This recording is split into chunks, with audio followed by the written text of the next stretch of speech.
Palmeiras entra com time reserva para jogar contra o Vitória, na mesma noite que o Flamengo perde pontos contra o Ceará. Precisa rifar sua estratégia para buscar o 2-2 no final do jogo, com Flaco Lopes e Piquerez de pênalti. E aí, valeu a pena poupar?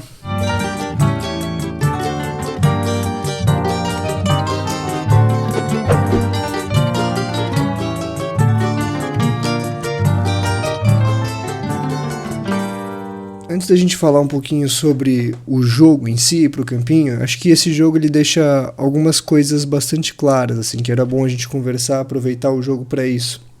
O principal é sobre o elenco do Palmeiras, a formação do elenco. Eu sempre falo aqui sobre como é mal formado, é mal equilibrado o elenco do Palmeiras, mesmo que a janela de transferência não tenha sido exatamente ruim, acho que o Palmeiras trouxe bons jogadores, mas acho que o principal, e a minha principal crítica ao Palmeiras desde sempre, né, do Palmeiras da Leila especificamente, é a estratégia no mercado. Não faz sentido um time que investe tanto em base, que hoje tem talvez a melhor base do mundo, ou uma das melhores bases do mundo, investir em promessas. Um time que investe o dinheiro que investe para montar a base que tem, para formar jogadores que, apesar de jovens, né, chegam e jogam porque já conhecem o clube, já conhecem como funcionam as coisas, sabem desde pequeno que é um derby, por exemplo, sabem sentir esse tipo de jogo. Né? Qual o sentido de um time que investe nisso contratar jogadores jovens? Então eu critico aqui a contratação do Sousa, do Facundo, porque eles são maus jogadores? Não, o Sousa é um bom jogador, tem mostrado isso, o Facundo é um bom jogador, o Maurício é um ótimo jogador, o Giai é um bom jogador, o Emiliano Martins é um jogador ok para compor elenco, a mesma coisa o Fux, o Evangelista. Não posso falar o mesmo do Mikael, que cada vez mais demonstra ser um jogador bastante abaixo, não tem nível para jogar no Palmeiras. Agora, como eu já falei em outro vídeo, o Palmeiras tem jogadores dessas características na base, tão jovens quanto, com o mesmo potencial ou até mais. E aí a gente conversa um pouco também sobre o que foi o jogo contra o Corinthians. Por que o Palmeiras não tinha casca contra o Corinthians? Porque gasta com jogadores jovens. Aí numa hora da briga, na hora que o Hugo vai lá tirar os jogadores da comemoração, todo mundo parece criança ali na frente dos jogadores do Corinthians. Isso é culpa dos jogadores? Isso não é culpa dos jogadores, isso é culpa do projeto. É um projeto que gasta $500 milhão em jogadores jovens. E aí o Palmeiras hoje tem uma média de idade baixíssima, não tem líderes no elenco e não consegue entender e lidar com partidas como a partida do Corinthians, por exemplo. E hoje o time reserva que joga, é claro que isso passa pela disposição dos jogadores no campo, que é ridículo, é absurdo, é inacreditável. Eu vou mostrar o campinho pra vocês. Nem olhei ainda o campinho, pra ser bem sincero.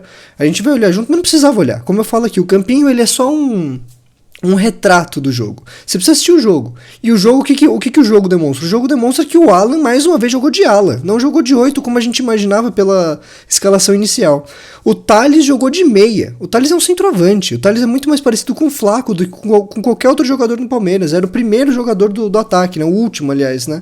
O jogador mais avançado na base. Jogando em dupla de ataque com o Luigi, que é segundo atacante, não é ponta. Nunca foi. E aí eu já vejo a torcida do Palmeiras começar a cobrar o Luigi. Gente, não adianta cobrar o Luigi enquanto ele joga como ponta. Ele nunca vai jogar bem como ponta. Ele não tem característica pra isso, não tem o mínimo de característica pra isso. Ele não é rápido, ele é um jogador de dribles mais pontuais, é um corte pro lado pra chutar. O Luigi é um jogador... um segundo atacante, é um jogador inclusive que o Palmeiras não tem no elenco, um jogador que poderia ser muito bem utilizado se o Palmeiras jogasse segundo aquilo que construiu o time para jogar, que seria justamente jogar com 2 atacantes. O Palmeiras contratou todos os atacantes do Palmeiras tiveram suas grandes fases como segundo atacantes, aliás, em dupla de ataque. Flaco no Lanús, Paulinho com o Hulk no Atlético, Vitor Roque no Atlético Paranaense, Luigi Tales na base do Palmeiras. Hoje, inclusive, eu acho que o Veiga seria mais bem aproveitado como segundo atacante, não como meia. Ele precisaria de um meia armador atrás dele para construir esse jogo. Acho que talvez até em jogos menos intensos, ou até em segundo tempo que você precisa correr atrás do resultado contra uma defesa mais postada, você pode colocar ele como um jogador mais atrasado, né, como um 8, o que não dá para ele ser armador. Ele nunca foi armador. Quando ele estava bem fisicamente, voando num time que jogava reativamente, ele deu muito certo, porque ele é um jogador de transição, que faz muito bem o último terço do campo.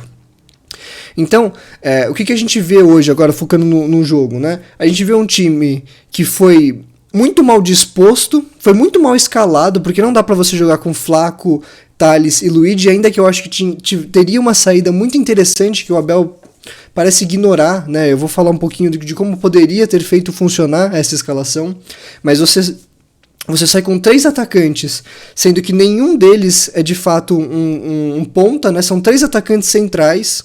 Então, necessariamente, alguém vai ter que ser jogado pro lado. E aí o Luigi foi jogado pro lado e o Thales pro meio. Uma coisa ridícula.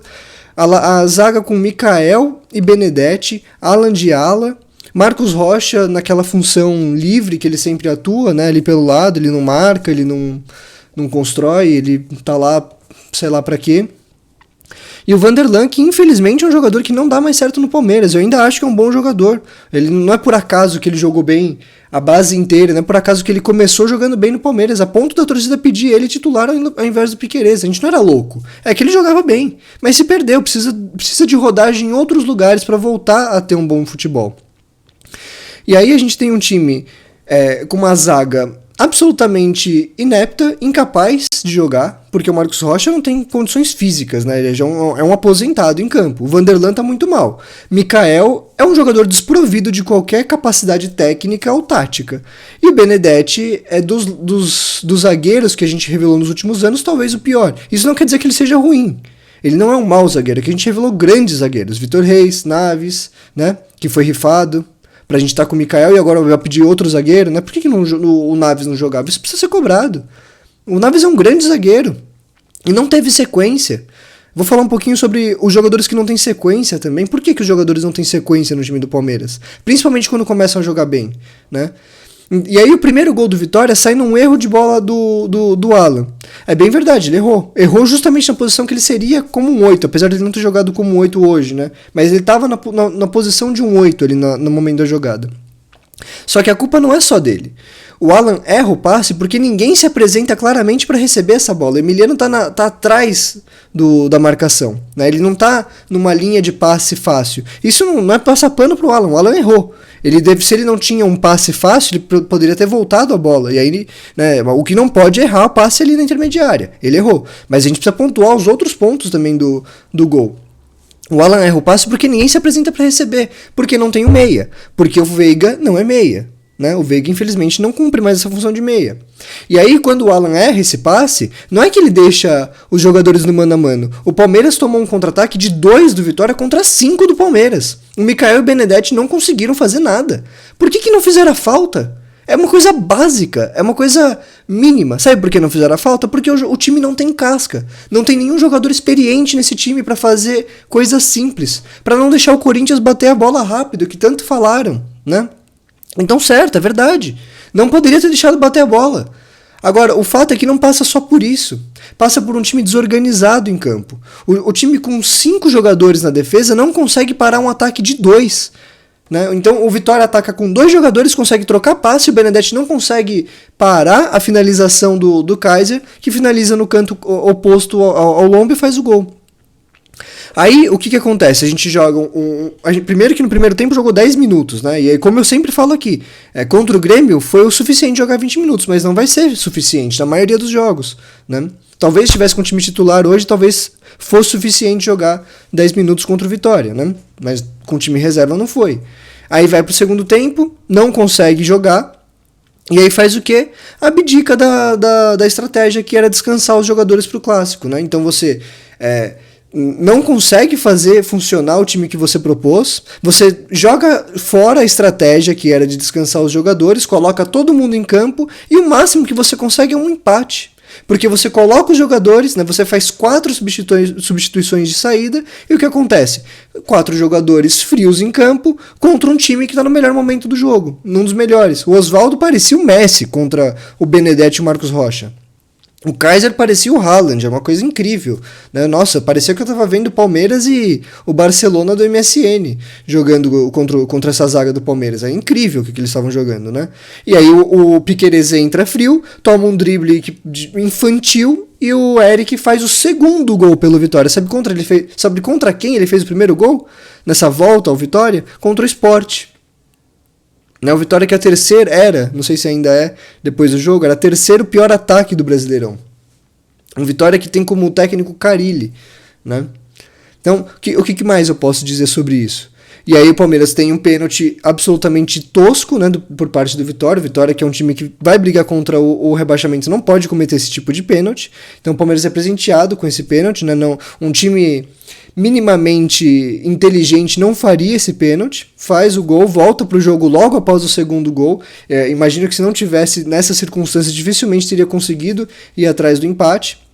E depois de mais uma bela assistência do Sousa, o Flaco faz o gol. O Flaco é mais um jogador jovem que foi contratado, né? E aí a torcida pega no pé do Flaco. O Flaco é um bom jogador. Não adianta ficar queimando o jogador. O problema é o projeto. Se você tem um projeto de base e você gasta com jogadores novos, você não tem casca, você não tem jogadores que resolvem o jogo. Aí não adianta cobrar o Flaco. O Flaco é um bom jogador. O Flaco é um bom jogador. Não adianta. É talvez melhor do que a maioria dos centroavantes que tem hoje no Brasil. Só que aí você tem um time que, antes de tudo, é um time que acaba com os centroavantes. É um destruidor, é um matador de centroavantes. Justamente deram certo no Palmeiras do Abel, jogadores acima da média, né, como o Endrick, e um jogador que além de acima da média era muito experiente, que era o Luiz Adriano. Foram esses jogadores que deram certo no Palmeiras. E o Rony, que não é bem um jogador de futebol, é um atleta, né? Então ele corria por 5 jogadores num time que era muito bem organizado, que jogava em transição, enfim. Sobre o Rony a gente já sabe muito bem por que dava certo, né? E quando mudou parou de dar certo por motivos óbvios também, né? Então aí eu quero falar um pouquinho do Campinho, mas é importante pontuar as questões do projeto da Leila Pereira. Porque muito se fala que, inclusive a parte crítica da torcida do Palmeiras, né, que critica o Abel Ferreira, assim como eu critico quando tem que criticar,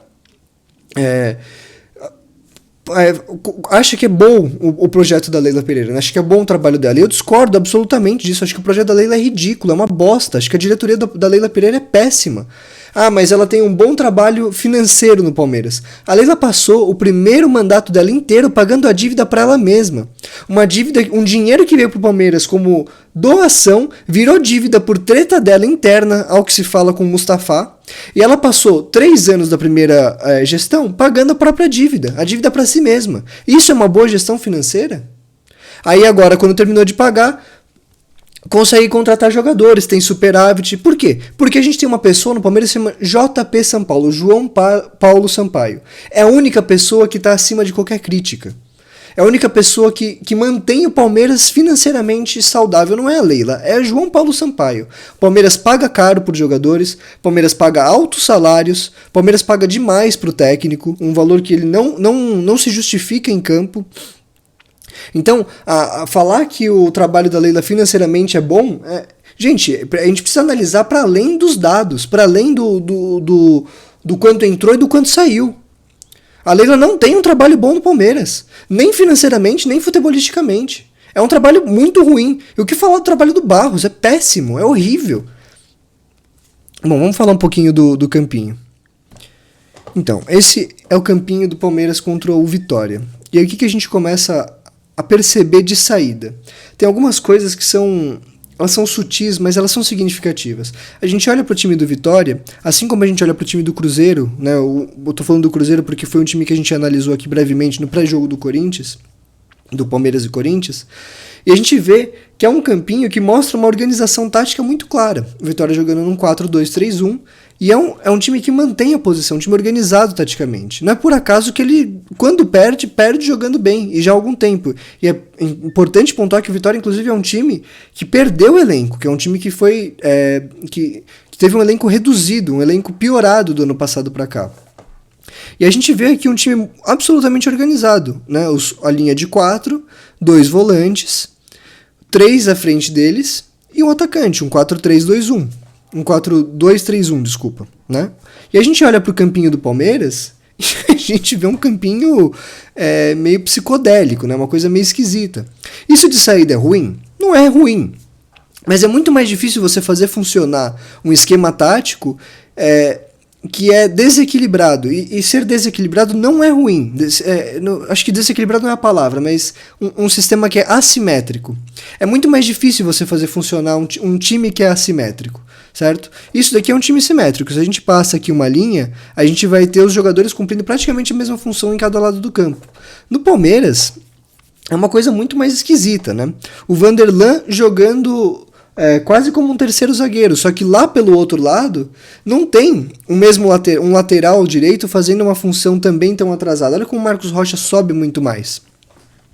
O Alan, que a gente imaginava que seria o 8 da partida, ele joga de novo como um ala.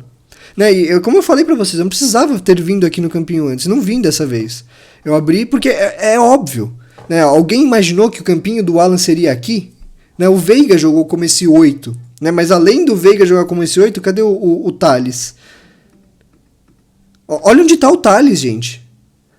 O Thales tá jogando na posição do Breno Bidon, do Corinthians. Isso daqui é um centroavante. Olha como jogou o Thales. Aí eu vou reclamar dos garotos da base. Olha onde o Alan jogou. Olha onde o Thales jogou. E olha onde o Luigi jogou. O Luigi marcando o lateral e fazendo função de ponta. A escalação foi ruim. O elenco do Palmeiras é ruim. Eu acho que tem discussão, como eu falei. Eu acho que o projeto de futebol do Palmeiras é ruim. Não é nem que ele é ruim. É um projeto que é inconsistente consigo mesmo. Ou você investe em jogadores jovens, ou você investe na base. Os dois não faz sentido. Né? Não tem cabimento você gastar no mesmo setor, não é? Com a mesma coisa, porque você fica com um time de jogadores que não são cascudos, que não resolvem jogo. Agora, para além da escalação, para além do projeto, a utilização dos jogadores é ridícula, é péssima. Olha isso daqui, olha onde o Luigi joga, o Luigi não é ponta. O Thales, seria difícil ele estar mais longe de ser um 8 do que é. Assim, é um jogador que não tem nenhuma característica para ser 8. O Flaco Lopes jogando praticamente de 10 aqui.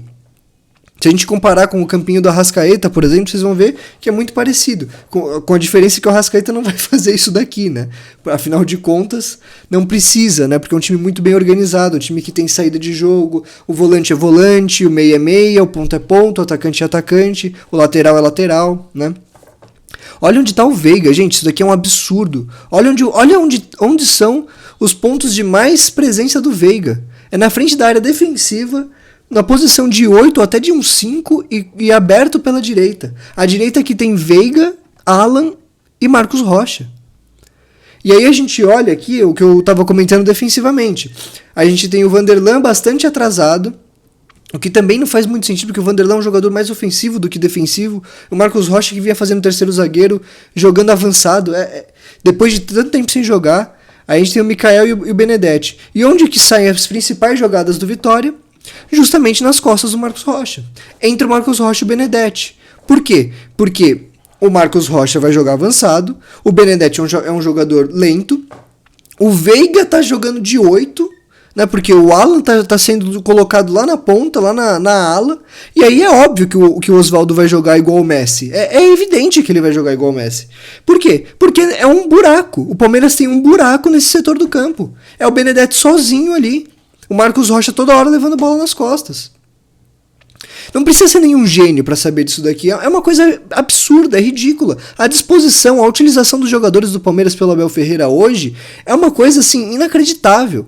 Ah, mas ele tinha Luigi, Thales e Flaco Lopes. Como eu falei para vocês, você pode fazer um time com essa escalação, um time que funciona. Apesar do Mikael, que eu acho um jogador realmente abaixo do nível do Palmeiras, muito abaixo, não é um jogador pra gente ter no elenco. Mas apesar disso, como você faz isso daqui funcionar com os jogadores que você tem? Certo? Então, como você faz? Primeiro, você coloca os jogadores na posição deles. Então, você faz isso daqui que o Vitória fez. E é o Vitória do Carille, não o Vitória, né, o Real Madrid do Ancelotti, né? Um time que vai jogar 2 zagueiros e 2 laterais jogando na sua posição. Isso acho que seria o básico de saída. Como que você, por exemplo, potencializa a característica dos jogadores? O Alan deveria jogar aqui onde está o Veiga. O Veiga deveria jogar aqui onde está o Thales. O Flaco pode até jogar onde ele está jogando, porque o Flaco tem característica para jogar como um meia. Não o jogo inteiro, mas para atrasar o passo e fazer esse momento ali de armação. Ele jogou assim no Lanús. Jogou assim também em alguns momentos no Palmeiras, né? E aí você faz o quê? Luigi, você teria, né? Claro, o Thales, ele teria que estar lá na frente. E o Luigi também. Então você teria o Luigi e o Thales à frente do Flaco como dupla de ataque. O Flaco jogando praticamente como um 10, mas claro, afundando. E aí, claro, quando o Flaco afunda, você pode ter o Luigi e o Thales alargando ali o campo. E você tem o Veiga vindo como esse terceiro homem de campo. Então você não precisa jogar do jeito que jogou com essa escalação. Mesmo com essa escalação, você tem modos de jogar, você tem formas de jogar. Porque você tem uma linha de 4 atrás, 2 volantes, né, o Emiliano Martinez e o Alan. À frente deles você tem mais um jogador que é o Veiga e outro que seria o Flaco lá na frente e 2 centroavantes na frente, né, uma dupla de ataque, Luiz e Thales, como eles jogam na base. Porque aí você tem o Veiga podendo armar junto com o Flaco, fazendo aproximação junto com o Alan. Você tem 2 caras lá na frente que vão receber muita bola num contra um. E aí, se você der uma bola num contra um pro Luigi e pro Thales, eles vão fazer boas jogadas. São jogadores capazes de fazer isso. Agora, quando você coloca o Luigi de ala, o Thales de meia, o Alan de ala, o Flaco Lopes de 10 e o Veiga de 8, aí o que você espera? Não tem como esperar algo melhor, certo? Então, o que mais que eu posso dizer? A escalação é ruim, o elenco é ruim, o projeto de futebol é ruim, tudo isso é verdade, e é verdade também que o Abel Ferreira faz parte do projeto. Nada que acontece no Palmeiras hoje não passa pela assinatura do Abel Ferreira. Agora, o que é pior do que tudo isso é o trabalho em campo. É a utilização dos jogadores, é a construção de um coletivo que é inconsistente. Isso que é o pior. Não é só o projeto, é a utilização desses jogadores.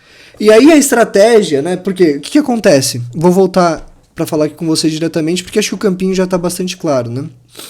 E aí o que acontece? O Palmeiras vai para umas oitavas de final contra o Corinthians, a primeira da história numa Copa do Brasil, né? E se for eliminado, vai ser a primeira vez na história que o Palmeiras é eliminado 2 vezes pelo Corinthians, até porque só foi eliminado na história em Paulistas. Palmeiras é o pai do Corinthians em Copas.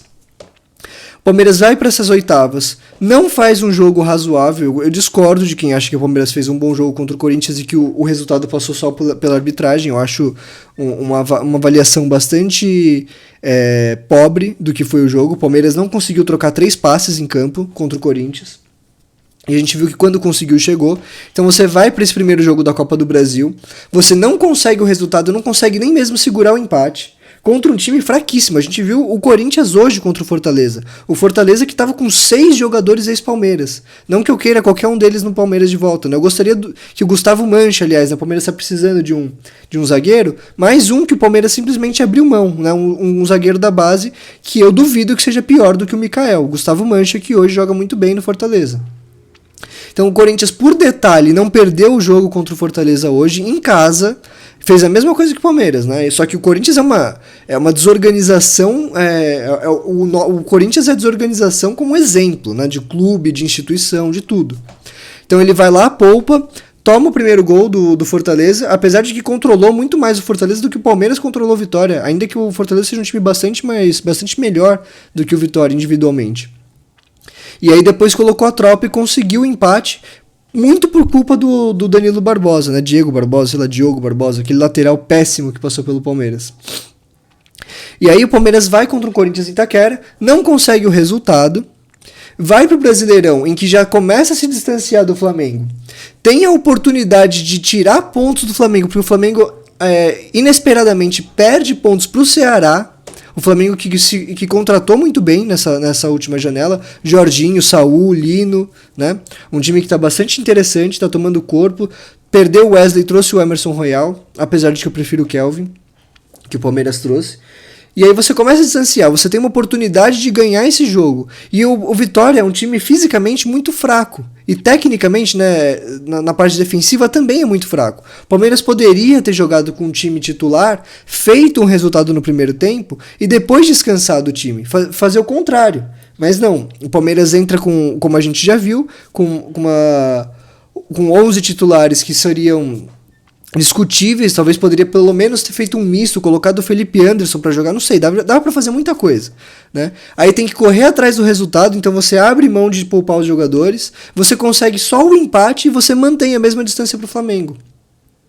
E aí você não consegue o resultado na Copa do Brasil, você não consegue tirar ponto de quem tá na sua frente no Brasileirão, e você vai para mais uma quarta-feira para desgastar o time 100%, porque você precisa fazer 2-1 Porque eu acho que ninguém aqui imagina que o Palmeiras passe nos pênaltis contra o Corinthians, que inclusive tem o Hugo, que é um grande pegador de pênaltis, né? E aí você vai para uma quarta-feira para desgastar mais uma vez o time, para depois jogar um final de semana no Brasileirão e depois Libertadores. E aí, qual que é a estratégia? Qual que é o gerenciamento de elenco do Abel Ferreira? Não conseguiu o resultado contra o Corinthians, não conseguiu o resultado contra o Vitória, vai para um jogo absolutamente desgastante na quarta-feira e vai ter que poupar de novo no Brasileirão no fim de semana, porque também não conseguiu exatamente descansar os jogadores hoje. Porque depois tem Copa Libertadores. Então, assim, é tudo errado.